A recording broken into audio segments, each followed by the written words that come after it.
Hello dear student. आपका स्वागत है आपके अपने YouTube channel study with Ranjeet में। जैसा कि पिछली क्लास में हम लोग क्लास 10th के मैथ के प्रश्नावली 4.1 के क्वेश्चन को सॉल्व कर रहे थे, जिसमें क्वेश्चन नंबर 1 को सॉल्व किया गया था। तो आज की इस क्लास में हम लोग प्रश्नावली 4.1 के दूसरे क्वेश्चन को सॉल्व करेंगे। तो चलिए शुरू करते हैं और प्रश्नावली 4.1 का क्वेश्चन नंबर 2 सॉल्व करते हैं। क्वेश्चन नंबर 2 है, निम्न स्थितियों को द्विघात समीकरणों के रूप में निरूपित कीजिए। इसमें जो पहला क्वेश्चन है, इसमें दिया गया एक आयताकार भूखंड का क्षेत्रफल 528 मीटर स्क्वायर है। क्षेत्र की लंबाई मीटरों में, चौड़ाई के 2 गुने से 1 अधिक है। हमें भूखंड की लंबाई और चौड़ाई ज्ञात करनी है। तो इसके लिए हमें एक द्विघात समीकरण बनाना है। जैसा कि क्वेश्चन में कहा गया है कि निम्न स्थितियों को द्विघात समीकरणों के रूप में निरूपित कीजिए। इसको सॉल्व नहीं करना है, केवल हमें क्या करना है, इसको द्विघात समीकरण के रूप में बना के और छोड़ देना है। यानी जो ये क्वेश्चन दिया गया है पहला, दूसरा, तीसरा और चौथा, इसको सॉल्व नहीं करना है, केवल हमें क्या करना है, द्विघात समीकरण बनाना है और वहीं पे हमारा आंसर आ जाएगा। केवल क्या करना है, निरूपित करना है। निरूपित कीजिए। तो जो पहला क्वेश्चन था हमारा, इसके लिए हमें क्या करना है, एक आयताकार भूखंड का क्षेत्रफल दिया गया है, कितना, 528 मीटर स्क्वायर। क्षेत्र की लंबाई चौड़ाई के 2 गुने से 1 अधिक है। हमें भूखंड की लंबाई और चौड़ाई ज्ञात करनी है और ज्ञात करने के लिए हम द्विघात समीकरण बनाएंगे। केवल हमें द्विघात समीकरण बनाना है और उसको सॉल्व नहीं करना है। द्विघात समीकरण को सॉल्व नहीं करना है, केवल द्विघात समीकरण बना देना है। तो जैसे कि यहाँ पे दिया गया है, क्षेत्र की लंबाई चौड़ाई के 2 गुने से 1 अधिक है। तो यहाँ पर मान लो, यहाँ पर हम मानेंगे, यहाँ पर हम मानेंगे, माना, ऐसे लिखेंगे, माना, क्या मानेंगे, माना भूखंड, माना भूखंड की चौड़ाई, भूखंड की चौड़ाई को मान लेंगे अगर हम x मीटर मान लेंगे। भूखंड की चौड़ाई को अगर x मीटर मान लिया गया है, तब तब भूखंड भूखंड की लंबाई, भूखंड की लंबाई जो है, देखिए कहा गया है कि क्षेत्र की लंबाई चौड़ाई के 2 गुने से, तो चौड़ाई को x माना गया है, तो 2 गुना करेंगे 2x हो जाएगा। 2 गुने से 1 अधिक है, मतलब 1 इसमें जोड़ देना है। ये हमारा हो गया लंबाई। अब देखिए क्वेश्चन में क्या कहा गया है, इसमें कहा गया है कि आयताकार जो भूखंड है उसका क्षेत्रफल, तो हम लिखेंगे आयताकार, आयताकार, ऐसे लिखेंगे, आयताकार भूखंड, आयताकार भूखंड का क्षेत्रफल, क्षेत्रफल, आयताकार भूखंड का क्षेत्रफल कितना दिया गया है, ये दिया गया है 528 दिया गया है मीटर स्क्वायर। और आयत है, तो आयत का जो क्षेत्रफल होता है वो लंबाई गुणे होता है चौड़ाई, लंबाई गुणे क्या होता है, चौड़ाई। और ये बराबर में कितना दिया गया है, 528 दिया गया है क्वेश्चन में। तो लंबाई हमारी कितनी है, 2x, कितना है, 2x और प्लस 1 है, यानी 2x प्लस 1 है। और गुणे चौड़ाई, चौड़ाई को माना गया था x, यहाँ x लिखेंगे, बराबर में लिखेंगे 528। x का गुणा हम 2x में कराएंगे तो 2x की पावर 2 यानी 2x स्क्वायर आ जाएगा। और x का गुणा 1 में कराएंगे तो यहाँ पर आ जाएगा x। 528 को हम पक्षांतर कर लेंगे तो ये माइनस में हो जाएगा 528 और बराबर में लिखेंगे 0। यही हो जाएगा हमारा आंसर। द्विघात समीकरण ये हमारा बन गया है और इसमें कुछ नहीं करना है, केवल द्विघात समीकरण बना के और छोड़ देना है, वही हो जाएगा हमारा आंसर। चलिए अब दूसरे क्वेश्चन को भी सॉल्व करते हैं। दूसरा जो क्वेश्चन है, पहला तो हो गया है, दूसरा क्या है, दो क्रमागत धनात्मक पूर्णांकों का गुणनफल 306 है, हमें पूर्णांकों को ज्ञात करना है। तो यहाँ पर हम मानेंगे, यहाँ भी माना जाएगा।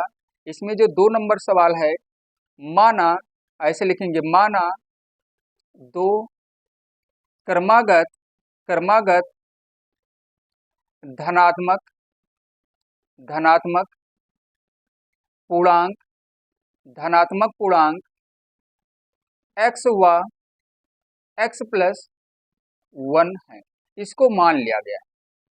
अब हम लिखेंगे प्रश्नानुसार, क्या लिखेंगे, प्रश्नानुसार कहा गया है कि धनात्मक पूर्णांकों का गुणनफल, मतलब धनात्मक पूर्णांक को तो हम x और x प्लस 1 माने हैं ये, तो इनका जो गुणनफल होगा, इनका जो गुणनफल होगा कितना होगा, 306। बराबर में क्या लिखना है, 306। अब हम इसका गुणा करा लेंगे, x का गुणा x में कराएंगे तो x की पावर 2 हो जाएगा, और x का गुणा 1 में कराएंगे तो x आ जाएगा।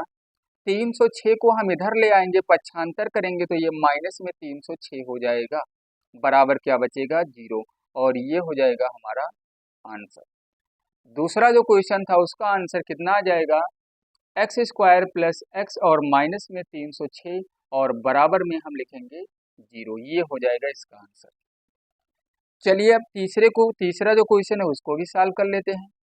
क्वेश्चन नंबर जो 3 है उसको भी सॉल्व कर लेते हैं। और तीसरा क्वेश्चन क्या है, रोहन की माँ उससे 26 वर्ष बड़ी है, उनकी आयु वर्षों में का गुणनफल, यानी उनकी आयु का गुणनफल अब से 3 वर्ष पश्चात 360 हो जाएगी।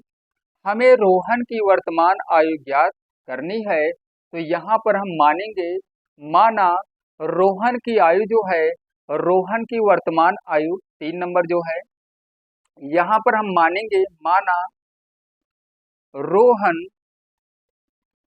की वर्तमान आयु बराबर x वर्ष मान लिया गया है। उसके बाद रोहन की माँ की आयु क्या होगी, तो रोहन की माँ की जो आयु है, रोहन, ऐसे लिखेंगे, रोहन की माँ की आयु बराबर, देखिए कहा गया है कि 26 वर्ष बड़ी है उसकी माँ, तो हम लिखेंगे x प्लस में लिखेंगे 26 वर्ष लिखेंगे। उसके बाद अब हम क्या लिखेंगे, प्रश्नानुसार, क्या लिखेंगे, प्रश्नानुसार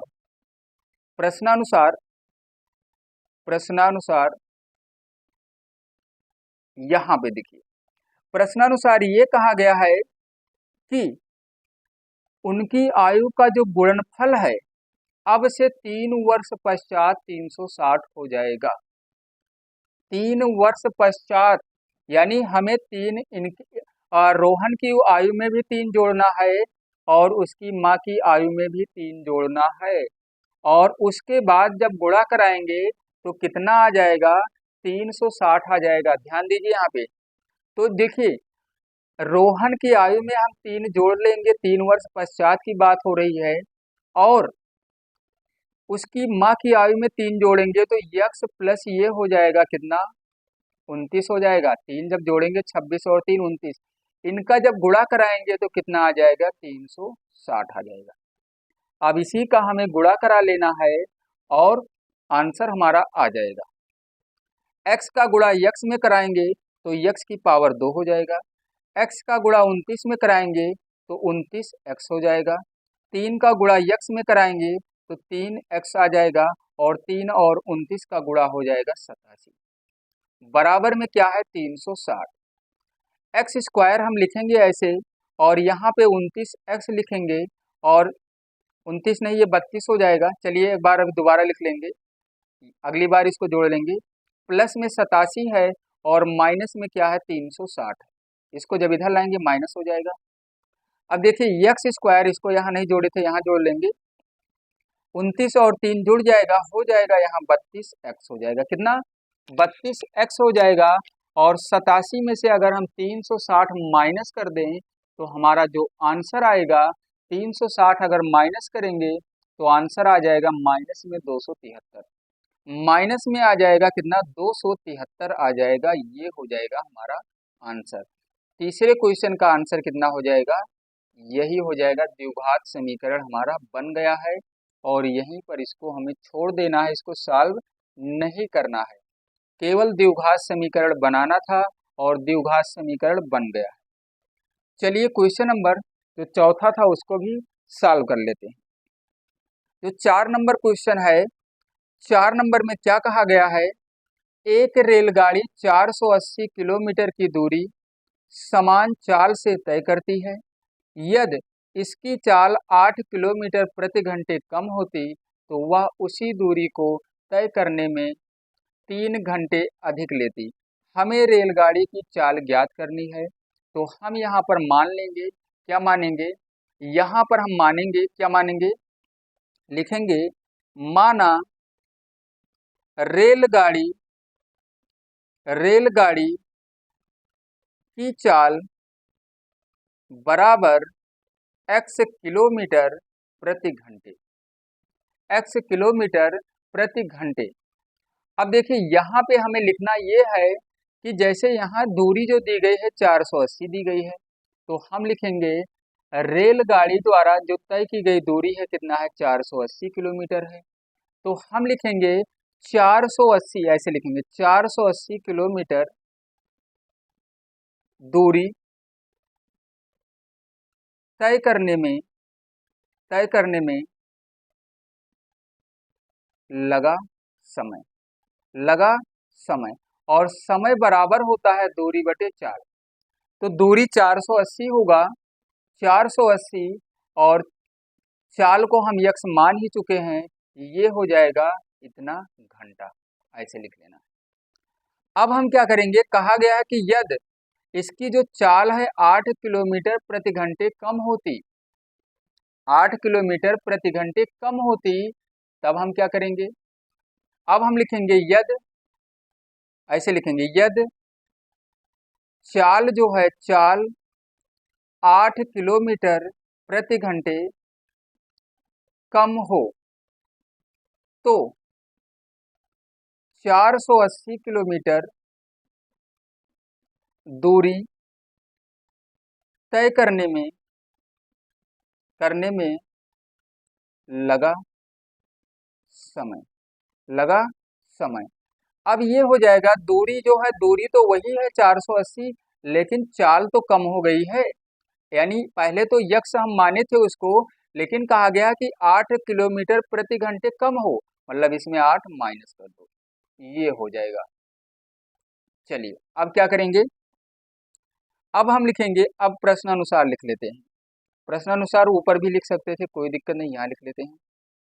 प्रश्नानुसार जो ये चाल है, जो यहाँ पे दिया गया है चाल 480, ऐसे लिखेंगे 480 और बटे में x माइनस 8, इसमें से अगर हम 480 और बटे में x को माइनस कर दें इसको, तो बराबर कितना समय लगेगा, 3 घंटे कम समय की, और 3 घंटे किसकी बात हुई थी, अधिक, तो बराबर में हम लिखेंगे 3। इसी को हमें करना है सॉल्व, और इसको सॉल्व करेंगे तो हमारा आंसर आ जाएगा। चलिए इसको सॉल्व करते हैं। इसका एलसीएम निकालेंगे तो एलसीएम आएगा x इंटू एक्स माइनस 8 आ जाएगा। x का गुणा इसमें हो जाएगा तो 480 x आ जाएगा, और फिर लिखेंगे माइनस में 480 x लिखेंगे। 8 में जब गुणा कराएंगे तो माइनस ये भी है और माइनस ये भी है, तो 8 का जब गुणा कराएंगे तो आ जाएगा कितना, यहाँ पे प्लस हो जाएगा, और प्लस में हमें लिखना है, आ जाएगा 8 का गुणा, यहाँ 8 8 और 8 जीरो आएगा, यहाँ 8 अठाई 64, 8 चौके 32, 6 38, 3840 आ जाएगा, 3840 आ जाएगा, और यहाँ है 3, ये प्लस में है और ये माइनस में कैंसिल हो गया, ये प्लस और ये माइनस कैंसिल हो गया, तो ऊपर बचा कितना, 3840 ही तो बचेगा। इसको हम लिख सकते हैं x की पावर 2 और माइनस 8x, बराबर में 3 है तो बटे में 1 कर लो, क्रॉस मल्टीप्लाई करा लेंगे। क्या कराएंगे? Cross multiply. और क्रॉस मल्टीप्लाई जब कराएंगे तो 3 का गुणा एक्स स्क्वायर में हुआ 3x स्क्वायर आ गया, 8 में हुआ 24x आ गया, बराबर में 1 का गुणा 3840 में हुआ तो 3840 ही लिख लेना है। 3840 को हम पक्षांतर कर लेंगे और पक्षांतर जब करेंगे तो ये हो जाएगा 3x स्क्वायर माइनस में 24x और माइनस हो जाएगा 3840। यहाँ क्या बचा? 0। क्या बचा यहाँ पर? 0। अब देखिए 0 यहाँ पर बचा है तो अब हम क्या करेंगे? 3 कॉमन ले लेते हैं तो यहाँ बचेगा एक्स स्क्वायर, यहाँ बचेगा 3 अठे 24x बचेगा यानी 8x बचेगा, और 3 से जब इसको कैंसिल करेंगे, 3 से जब कैंसिल करेंगे 1280 आ जाएगा। कितना? यहाँ पर आ जाएगा 1280 आ जाएगा, बराबर में 0। दोनों पक्षों में अगर हम 3 से भाग करा दें तो 3 हमारा कैंसिल हो जाएगा। तो इसका मतलब जो आंसर हमारा आएगा कितना आएगा? एक्स स्क्वायर माइनस में 8x और माइनस में 1280 बराबर में 0। यही होगा हमारा आंसर इस क्वेश्चन का। द्विघात समीकरण केवल बनाना था और द्विघात समीकरण बना दिया गया है और आया है कितना? एक्स स्क्वायर माइनस 8x और माइनस 1280। यही होगा हमारा द्विघात समीकरण के रूप में निरूपित कर दिया गया है, यानी द्विघात समीकरण के रूप में व्यक्त कर दिया गया है। क्वेश्चन नंबर 4, क्वेश्चन नंबर जो 2 था उसका जो चौथा क्वेश्चन था उसका आंसर है। देख लीजिए एक बार देख लीजिए। क्वेश्चन जो है 4 नंबर, इसका आंसर है। तो प्रश्नावली 4.1 में इतने ही क्वेश्चन थे। क्वेश्चन नंबर 1 को पिछली क्लास में सॉल्व किया गया था और आज की इस क्लास में क्वेश्चन नंबर 2 को सॉल्व किया गया है। इसमें 4 क्वेश्चन थे, 1, 2, 3 और 4। तो चारों को सॉल्व कर दिया गया है, द्विघात समीकरण बना लिया गया है। तो बस इतना ही आज की क्लास में, और अगली क्लास में प्रश्नावली 4.2 के क्वेश्चन को सॉल्व किया जाएगा।